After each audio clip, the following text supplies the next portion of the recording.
接下來特別關心北京對於日本的報復正式的全面引爆了。那這一次呢，包括了三菱材料慌了、住友等等，還有一些關係的經濟團體都急奔北京來求助。觀眾朋友歡迎在留言區來跟我們做留言。如果您認為大陸這一波針對於日本的重稀土的這個限制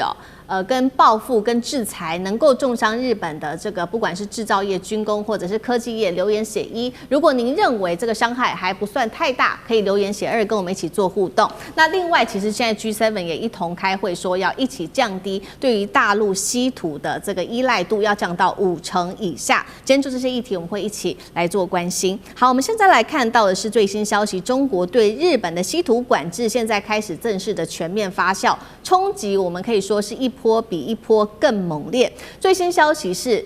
確實日本政府的態度非常的強硬，但是日本企業首先已經撐不住了，所以呢，日本的企業決定說自己靠自己。自己起身去拜訪中國大陸，正式的向中國低頭，是希望說中國是不是能做一些的讓步？我們來看到最新數據是，日本5月從中國大陸進口的稀土磁鐵創了1年新低。剛剛說了，日本企業自己想辦法，所以我們就看到了最新消息是，住友電器，還有呢，包括了日本關係等等的經濟團體代表，已經說他們要親自前往中國大陸的北京。來跟當地建立一個溝通的管道，這是第一個。第二條路是來自於共同社的報道，剛剛看到的是這一種比較大型的這些經濟的一些團體領袖前往北京。再來就是日本的中小企業也自己組成了這個叫做商工會議所，時隔8年，他們確定將會在21號到24日期間派團到北京去做考察，所以現在有2大團體都決定去北京，希望能夠跟中國大陸談到一個比較好的一個談判條件。那確實之所以這麼緊張，就是因為現在在日本的供應鏈已經拉起警報了。我們稍微做了一下盤點，這一波中國大陸對於日本的這個限制跟制裁，包括了從鎢、銻到銼等等的重稀土，重挫日本的高科技產業。先來特別看到點名幾家科技產業。首先我們看到從7月1號開始永久停產生產6氟化鎢的，包括了這個關東化電，還有呢中央硝子等等這2家企業。再來我們看到另外2家企業，它則是漲了它的成本。首先是三菱材料，6月起它的鎢零組件漲幅達到3倍以上，住友電工產品價格最高漲幅也高達了60%。再來看到庫存只剩下1個月的水位的是這3家企業春田等等這3家企業說庫存也非常的少了。再來我們看到日本到底有多依賴中國大陸的稀土呢？它有70%是依賴中國的，其中重稀土的依賴度更是將近達到了100%，而銻和銼的進口是從1月開始直接歸於0啊。日本現在只好呢，不管是求北京幫忙，或者是從其他的國家希望能夠來降低這個對於中國的依賴，但現在卡關的不只是礦而已，不只是稀土而已，還有整個冶煉的技術等等所以節目一開始特別請教委員怎麼看了。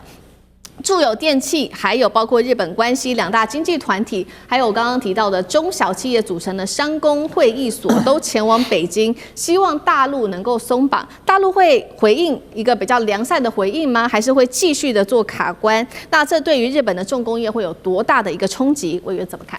北京當然不可能因為這些工商團體到北京去這個拜會，然後就進行鬆綁了。鬆綁只有一種可能，就是日本政府要收回他過去錯誤的言論，改正他錯誤的行為哦。不過現在顯然看起來，日本準備一條道走到黑了哦，所以日本也沒有任何要做改變的打算哦。因此，這樣的一個變相的封鎖恐怕會持續下去哦。坦白講，北京政府這一次是很巧妙的。這個在不違反國際貿易準則的情況之下，對日本針對這些這個稀有礦物開始進行斷供的動作。當然，他第一個理由就是利用這個軍民兩用啦，這個理由是美國最常用的。美國動不動去限制中國大陸的企業，就說它是軍民兩用哦。所以呢，這個北京政府也是嘛，既然美國當初一，他就當15了，所以他用同樣的理由，因為日本軍國主義抬頭，所以對於可能軍民兩用的企業的這些相關的稀有礦產的供給，它都暫時停止下來。第二個呢，他就在做所謂的依規審查了。各位知道所謂的依規審查它就可以省很久啊，省得天長地久都省不出個結果。所以呢，在這個國際貿易準則裡頭，它也沒有做任何的這個違法的行為，它只是按照它國內法來進行這個嚴格的審查而已哦。所以因此在這個情況之下，日本就是有苦難言了。因為我們現在講到的特、講到的敵、想到的烏哦，其實嚴重的影響到了日本幾個重要的產業。第一個產業就是半導體產業。各位知道，全球的這個晶圓製造的過程當中，事實上在晶圓製造的這個過程裡，它需要一個叫做前驅體的氣體，這就是剛才這個我們所提到的叫做六氟化鎢嘛。思敏提到的六氟化鎢，它就是所謂的前驅體的氣體。這個前驅體的氣體，日本現在停產的這2家公司佔了全球產量的25%，所以就代表全球的晶圓製造過程當中的前驅體的氣體有25%都斷供了哦，那當然就會衝擊到全世界所有的這個半導體產業哦，不是只有日本啊，台積電也好啦，這個海力士也好啦，這個神送都是一樣的，馬上都會受到衝擊了哦。那麼更重要的一點是哦，日本現在對外講說在這個過程當中，他們需要的是高純度的鎢才能夠有六氟化鎢。這個高純度的鎢90%的產量都是來自於中國，而日本現在的狀況是，中國大陸在2月到4月哦，這個出口給日本的這個數量完全歸零哦，所以日本現在評估在5、6月哦，就6月底哦，馬上日本全國的庫存都要耗盡了。所以你沒有高純度的鎢，你就不要去想要去生產什麼這個六氟化鎢了哦。那但是第二個產業它衝擊到了什麼？它衝擊到了日本自己的汽車產業。各位知道，因為鎢的特性啊，它除了高導電之外，它還有高強度哦。那麼所以呢，它高導電、高導熱、高強度，所以鎢在這個日本的這個電動這個車，特別是所謂的日本現在最喜歡做的油電混合車裡頭扮演很重要的角色。因為所謂的油電混合車，就是在低速的時候你用電瓶，然後呢，在中速的時候你油電互相混合使用，然後在高速的時候你用引擎來使用嘛。所以呢，它是有3段式的。因此，油電混合車最重要的技術是什麼？就是號稱叫做行星齒輪組，就是這個行星齒輪組在1分鐘之內要進行幾百次的交換哦，因為你要驅動的这個驅動的能源的來源不同哦，所以這個行星齒輪組1分鐘要幾百次的這個交換運作，大家就知道說，你這個齒輪組如果不夠硬啊，你的強度不夠高，你馬上就磨損掉了。所以這個所謂的行星齒輪組，它需要什麼？它也需要高純度的鎢啊。那這個鎢90%都是來自於中國大陸哎。那我們剛才講到的像特跟鋰，馬上就衝擊到了日本的新能源了。各位知道，所謂的這個氧化鋰跟氧化特，最主要的它就是永久磁鐵的一個非常重要的這個原料之一哦。那大家說永久磁鐵，磁鐵就是永久的啊？不是啊，磁鐵不會永久。各位知道，磁鐵如果在高溫的時候，它會消磁。所以你要如何讓磁鐵在高溫的時候不消磁？那你需要氧化鋰跟氧化特了。那什麼東西的磁鐵會高溫呢？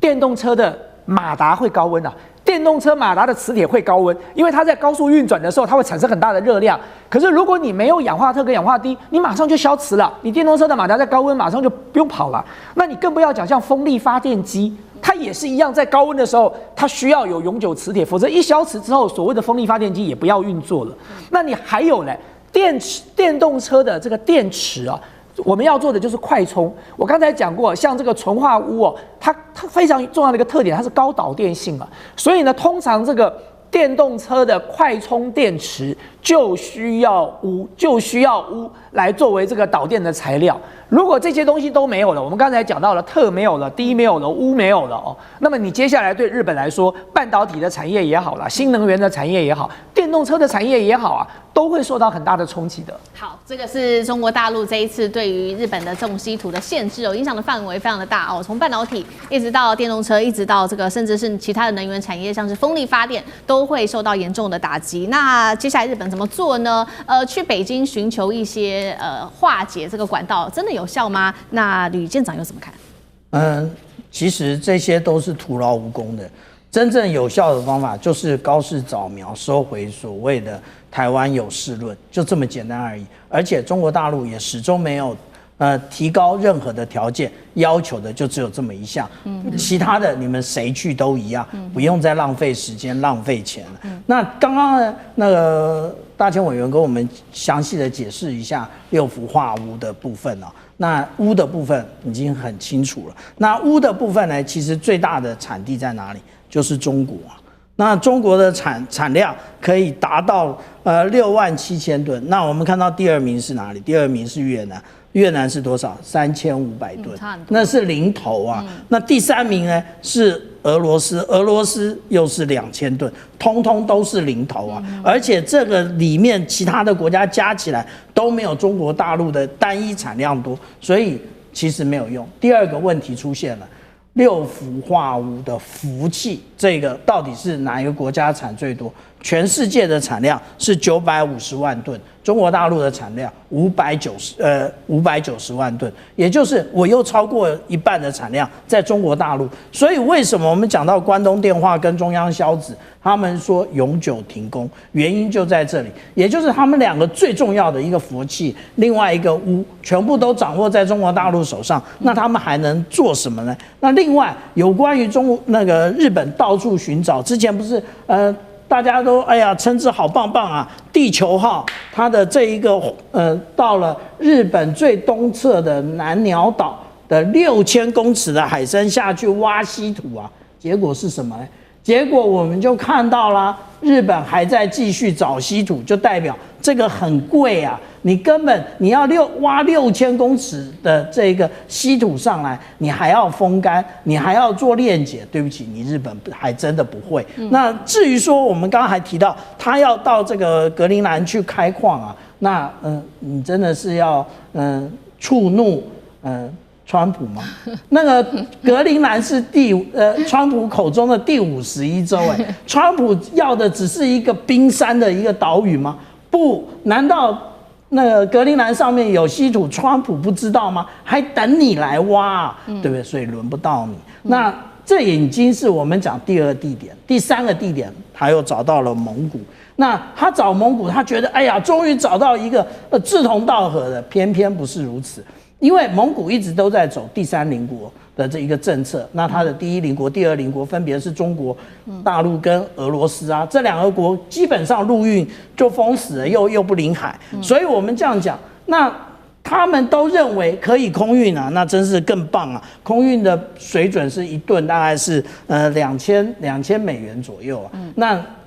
稀土有這麼貴嗎？而且那是土而已啊，那只是原料而已，還沒有煉解出來啊，所以也不可能空運啊，更不要說6月15號那個中國大陸以及蒙古他的外交部長會談發布了一個聯合新聞公報，一開頭就講到了什麼中蒙友好合作關係條約的第4條，也就是不去參與那個針對敵方的軍事同盟。那軍事政治同盟不與第3方簽損害另外一方的安全條約，意思是什麼？意思就是日本你黃了嘛，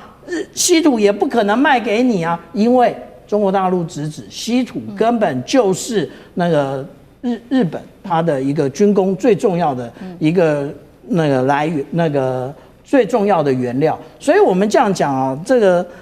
日本耗盡所有的心力到處去找，不如回頭向中國認錯。好，這個是我們看到中國大陸針對於日本做的科技上面的制裁哦，包括在迪烏特上面做的限制。但其實呢，有關於這一場稀土戰，它不只是針對於日本而已，現在其實也繼續中國大陸升級，還對美國。另外一個要來看到的就是它打的是銦哦這個元素。我們特別來看到的是，因為呢全球70%的銦哦都握在中國大陸的手裡，打的就是呢這個 AI 資料中心、光通訊的晶片材料都需要用到銦，所以現在美國的光子晶片企業已經向政府求情，說可不可以去幫忙請求中國獲得出口許可。那磷化銦的晶片價格已經暴漲了250%了。中國大陸現在同步來收緊對於美國的各種限制，已經可以看到很明顯的成型了。46家美企產品也限制政府上面做採購。好，再來，所以呢，現在 G7 國家也說了，要一起來去中國化，目標降到60%以下。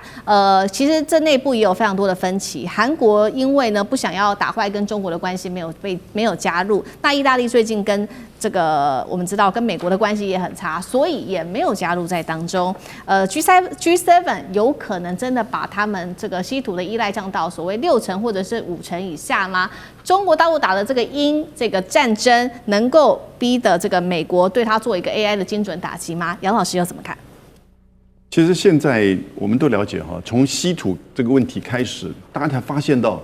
過去30年吧，整個西方就是把這些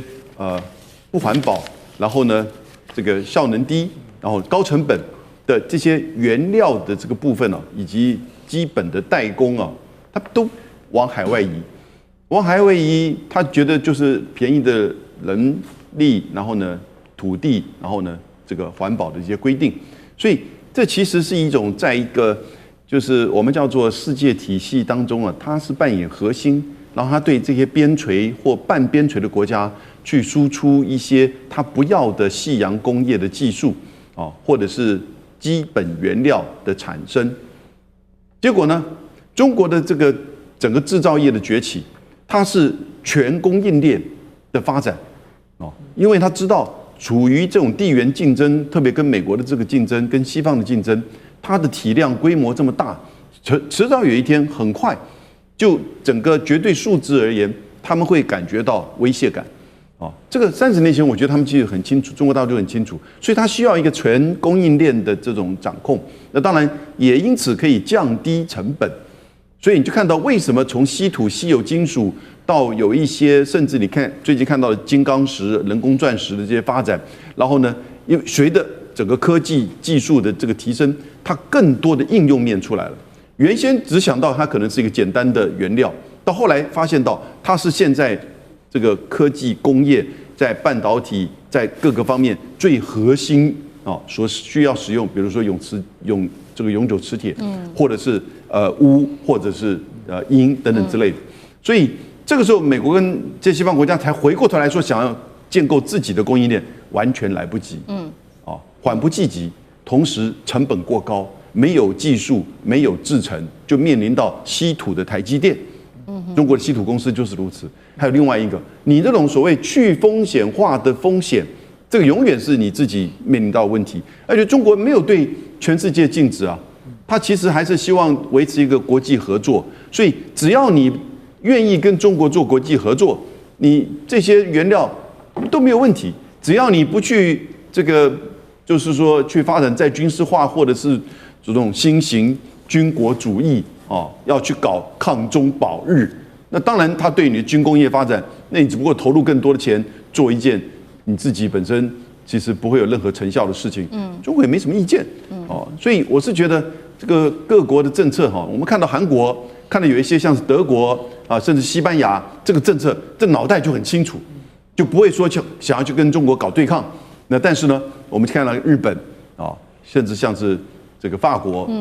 馮德萊恩，那我就不知道美國是不是真的搞懂，就看9月份川習會到底川普有沒有真的搞懂。好，謝謝楊老師。那我們休息一下，馬上回來。地緣政治、美中之爭、戰略價值、強權崛起、小國生存，現在與未來。